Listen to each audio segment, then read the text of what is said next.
하나님 말씀 갈라디아서 4장입니다. 갈라디아서 4장 16절 말씀부터인데요. 16절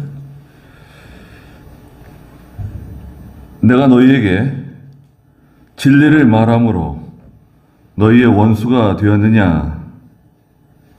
그들이 너희에 대하여 열심을 내는 것은 좋은 뜻이 아니라 다만 너희를 내게서 떼어놓아 너희를 그들에 대하여 열심을 내게 하려는 것뿐이다. 좋은 일에 열심을 내는 것은 내가 너희와 함께 있을 때뿐 아니라 항상 좋은 일이다. 나의 자녀들아, 나는 그리스도의 형상이 너희 안에 이루어지기까지 다시 너희를 해산하는 고통을 겪는다. 이제라도 내가 너희와 함께 있어서 나의 어조를 바꿀 수 있었으면 좋겠으니 이는 내가 너희에 대하여 당혹해 하고 있기 때문이다. 그랬습니다.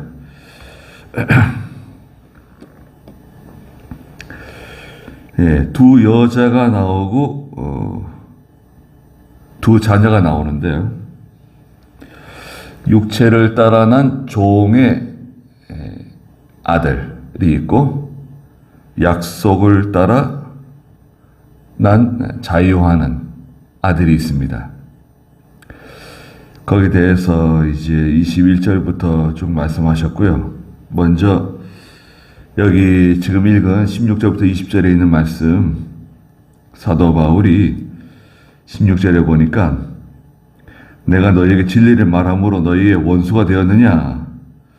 갈라디아 교회 성도들에게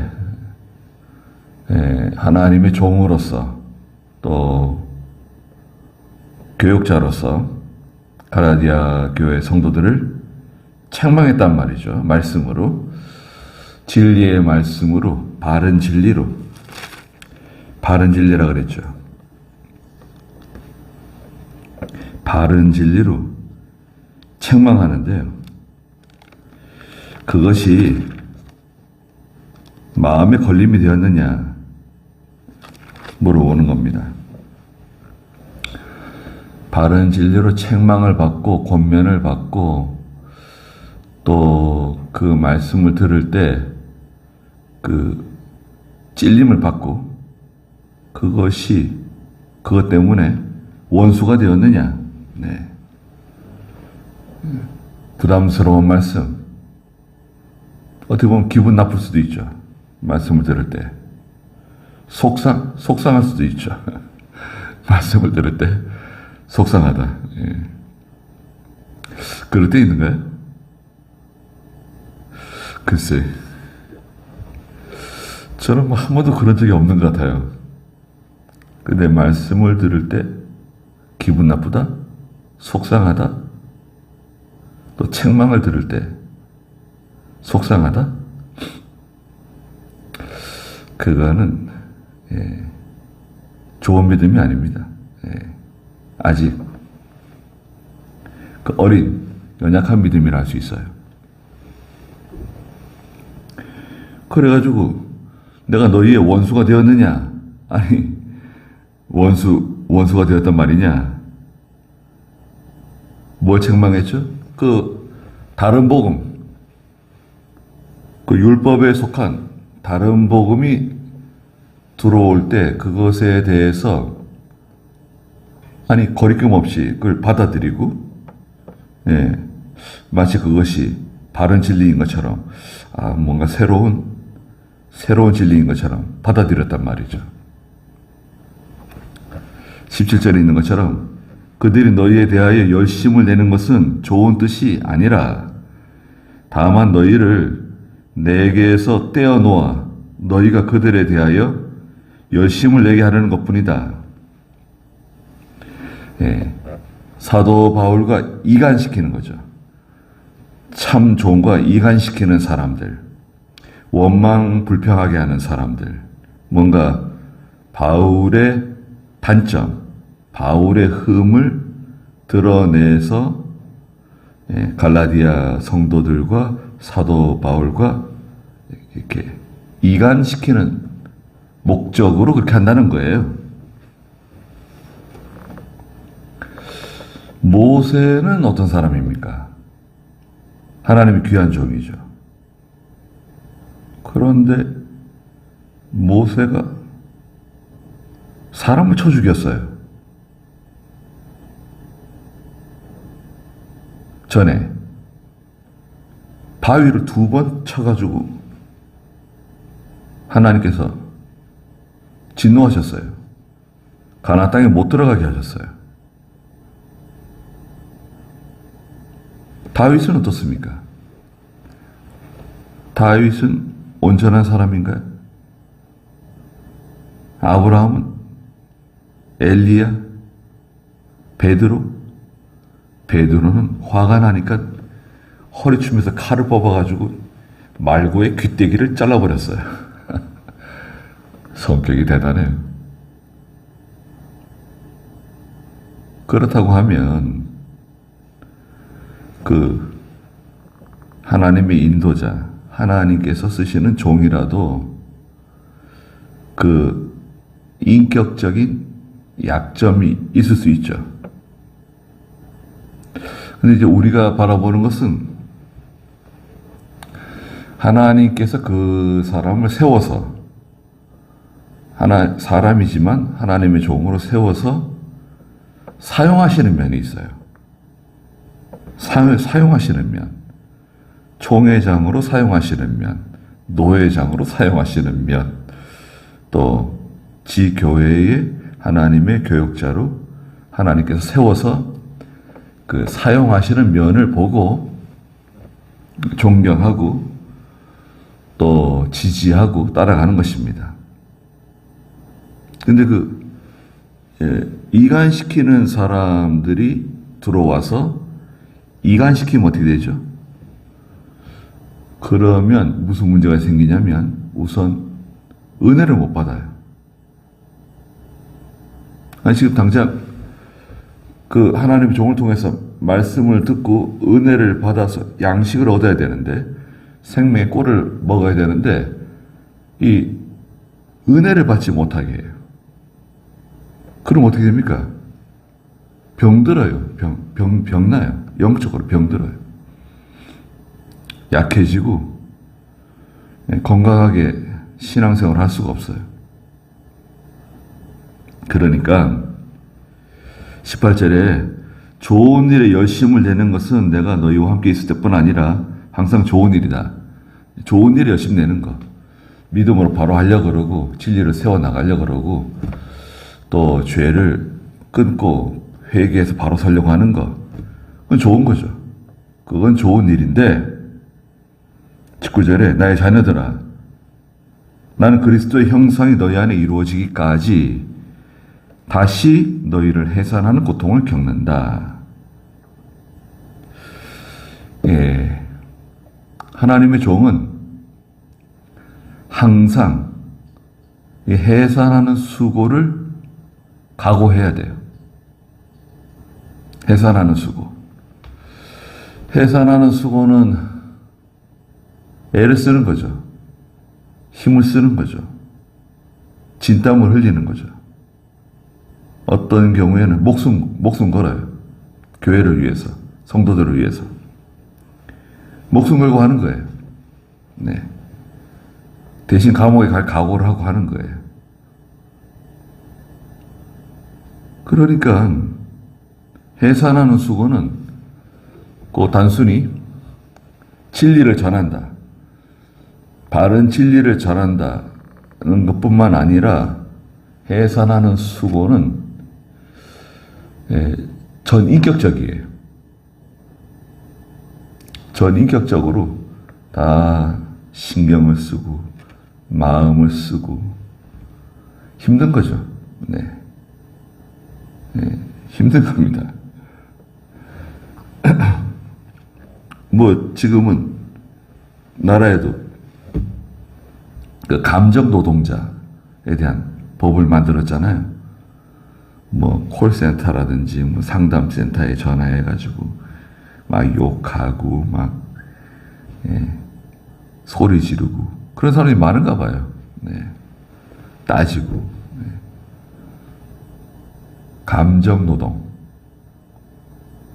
사람과 사람을 대하는 일들, 초등학교 교사들, 중고등학교 교사들도 그 부모들 때문에 시달리고 그 사람을 대하는 거 있잖아요. 교회는 어떻습니까? 목회자가 성도들, 주일학교, 중학교, 고등학교, 청년들, 장년부까지 다 사람을 대하는 거잖아요. 항상 신경을 쓰고 관심을 기울이고 어떻게 돌아가고 있는지 궁금해하고 그러니까요. 어떻게 보면 힘든 일이죠. 해산하는 수고를 하지 않겠다. 그러면 하나님의 일 하면 안 되죠. 하나님의 일 하면 안 돼요.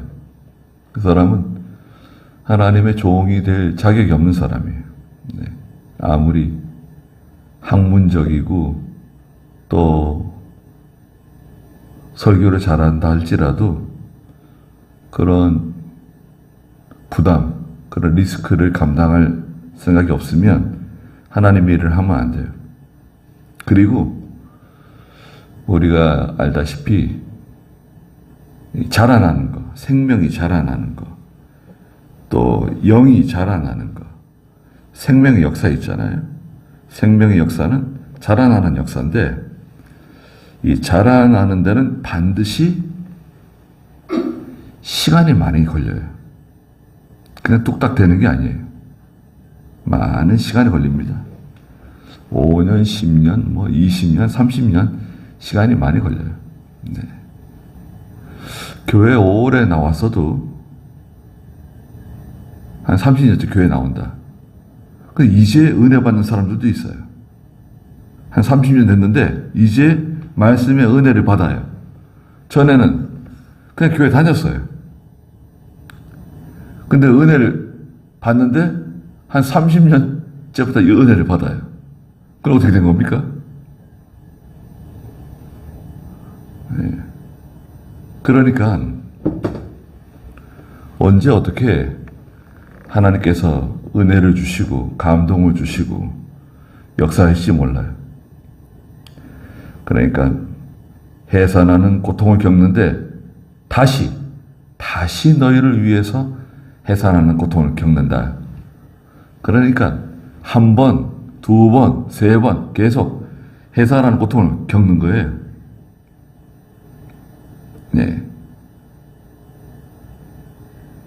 이제라도 20절에 내가 너희와 함께 있어서 나의 어조를 바꿀 수 있었으면 좋겠으니 함께 있어가지고 함께 지내면서 성경을 가르치고 잘 권면해서 어조를 바꾼다.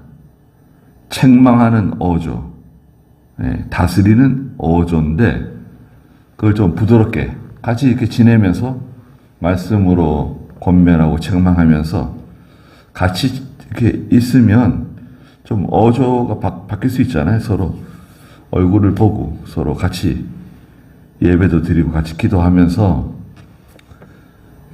좀 부드럽게 권면하고 부드럽게 책망할 수 있다는 거죠.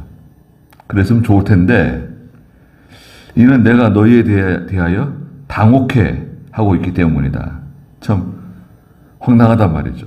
아니 그렇게 바른 진리로 잘 가르쳐 놨는데 그렇게 쉽게 그런 잘못된 율법주의적인 그런 다른 복음을 받아들인다.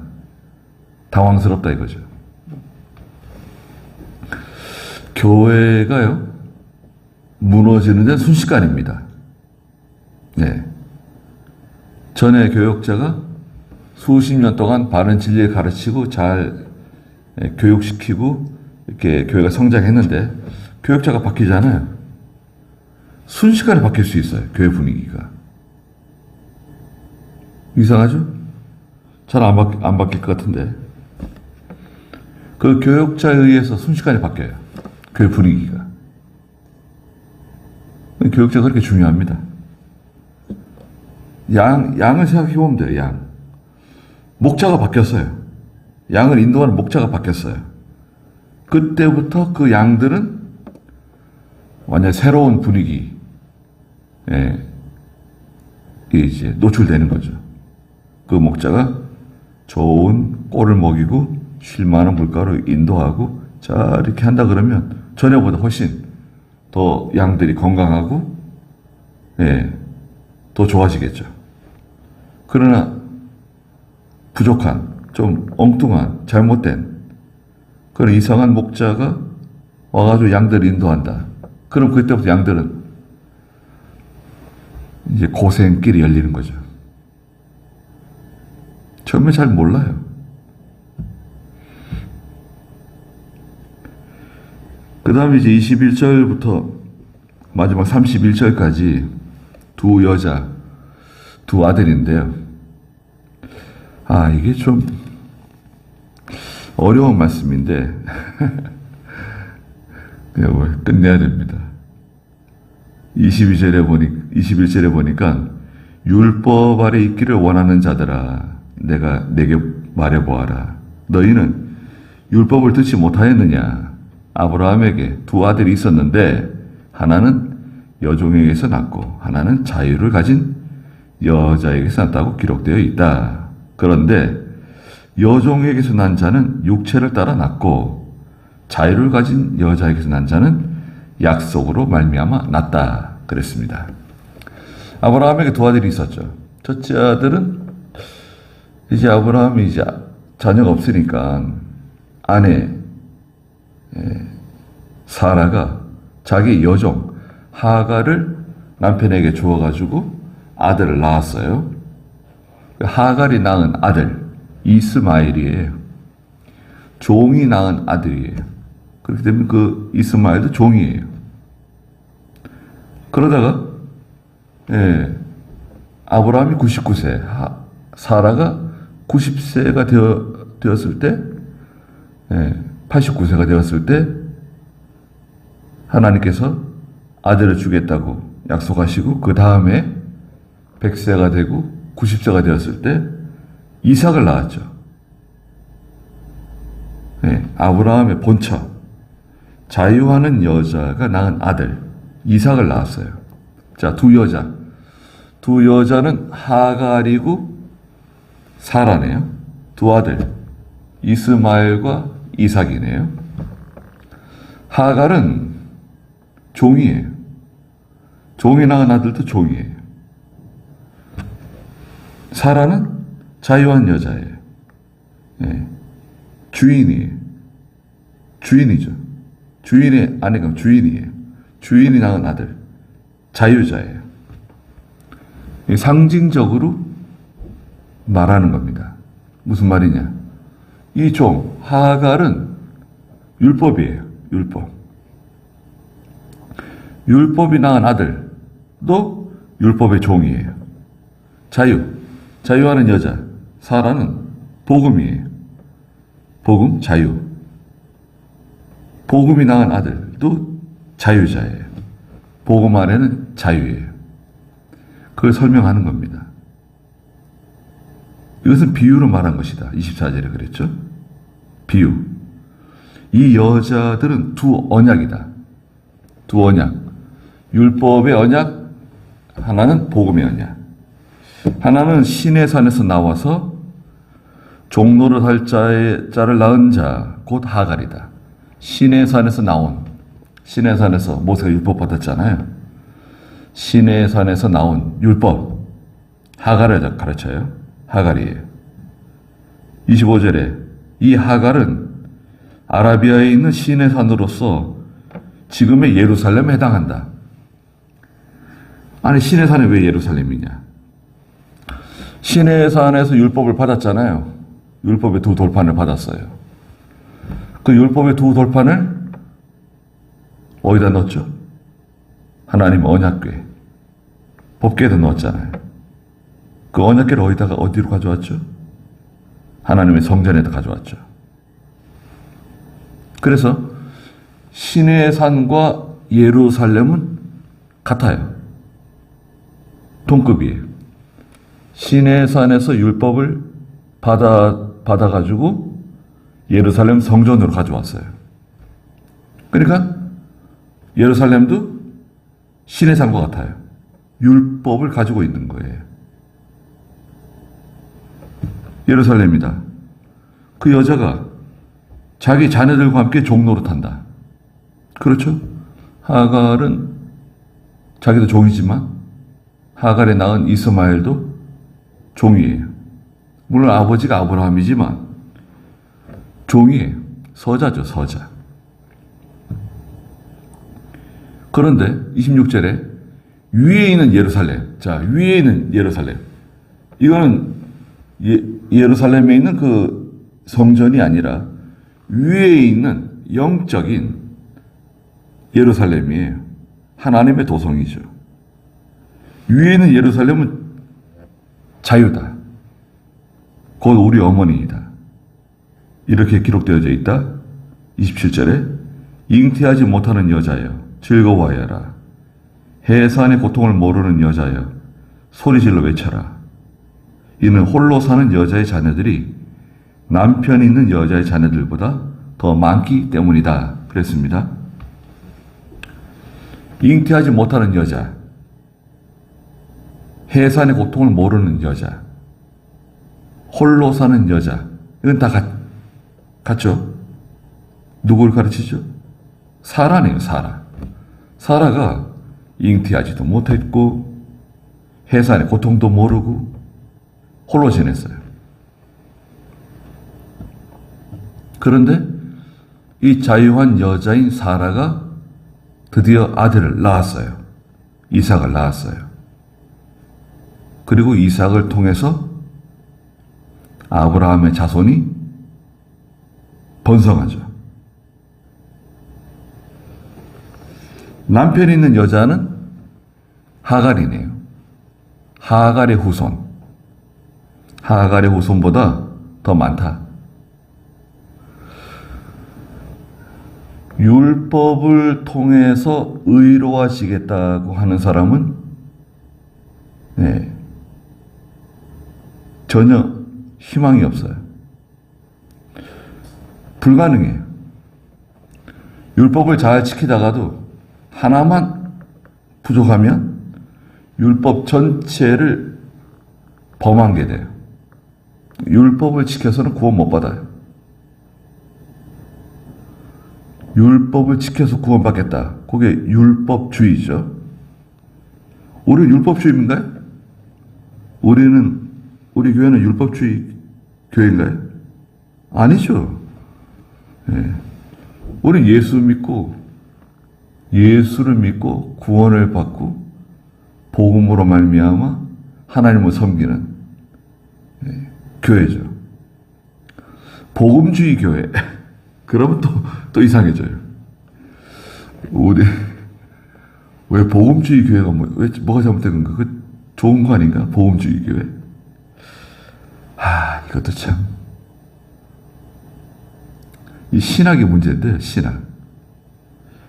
미국에 이 성경대로 믿지 않고 자유롭게 신앙생활하고 자유롭게 예수 믿는 교회와 성도들을 자유주의라 그래요.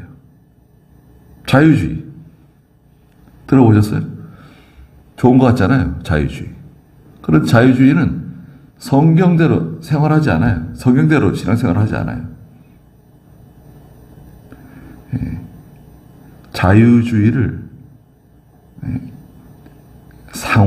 상황주의라고도 그래요. 상황에 따라서 믿음을 타협할 수도 있고 양보할 수도 있어요. 그게 자유주의예요. 그걸 보험주의라 그래요. 에반젤리칼이라 그래가지고 그 보험주의가 우리나라에 들어왔네요. 그 복음주의 교회다. 그러면 그 교회는 뭐죠? 자유주의 교회. 자유주의 교회는 우리하고 정반대예요. 저 넓은 길로 가는 거예요. 예배당 다니면서 예수 믿으면서 술 마시고 담배 피고 다 해요. 다 할 수 있어요. 그게 자유주의.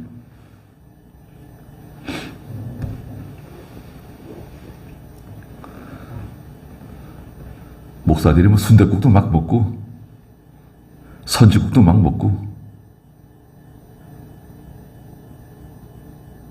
주일날 모여서 운동회 하고 주일날 놀러 가고 주일날 중국집에 가서 짜장면 시켜 먹고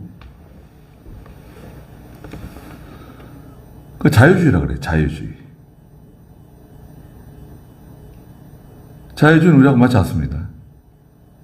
우리는 성경대로 하나님 믿고 섬기려고 하는 교회잖아요.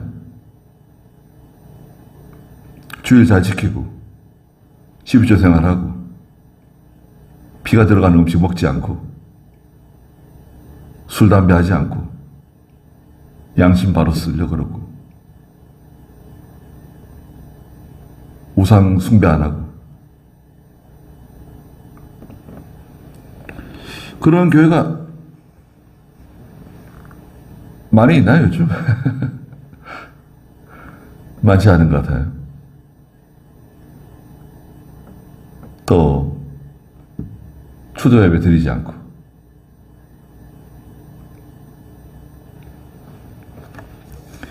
우리가 누구를 비난하지는 않지만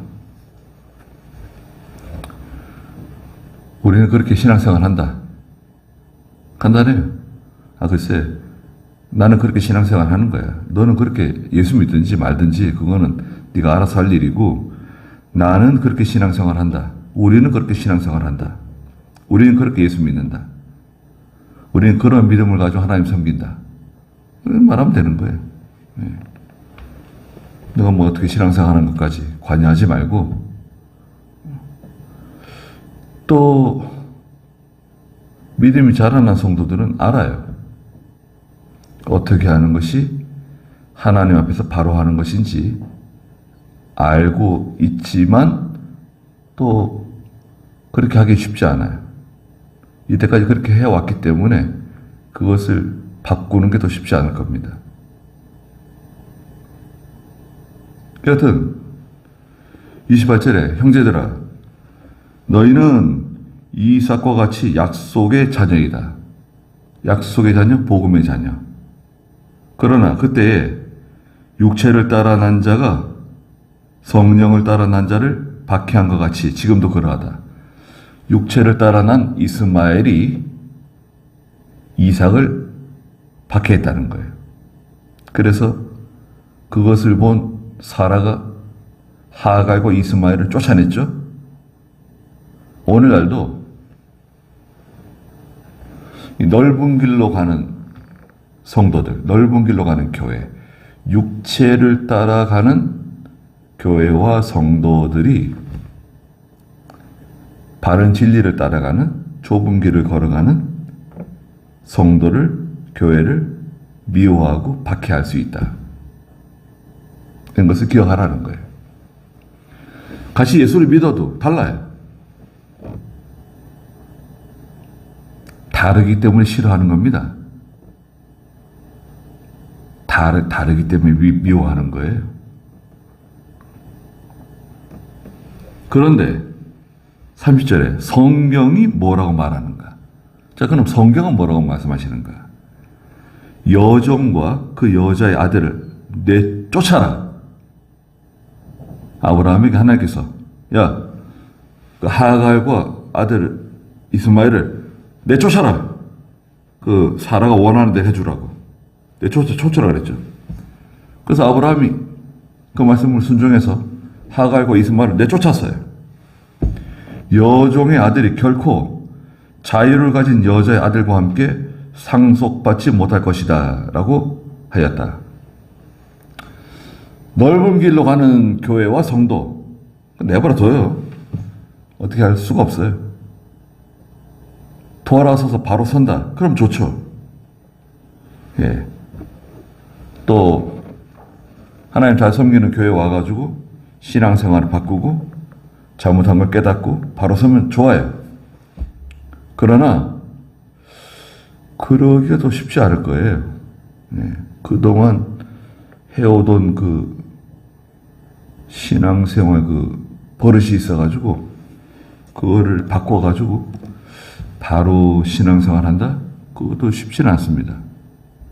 그러므로 31절에 형제들아 우리는 그 여종 하갈 자유가 없는 여자의 자녀가 아니다.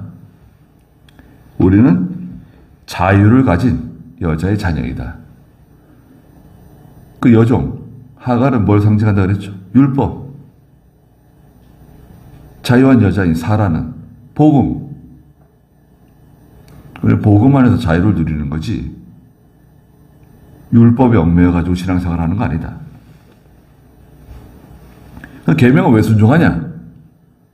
자유인데. 계명은 자유를 얻기 위해서 순종하는 게 아니라 이미 자유한데 그 은혜에 감사해서 순종하는 거예요. 감사해서.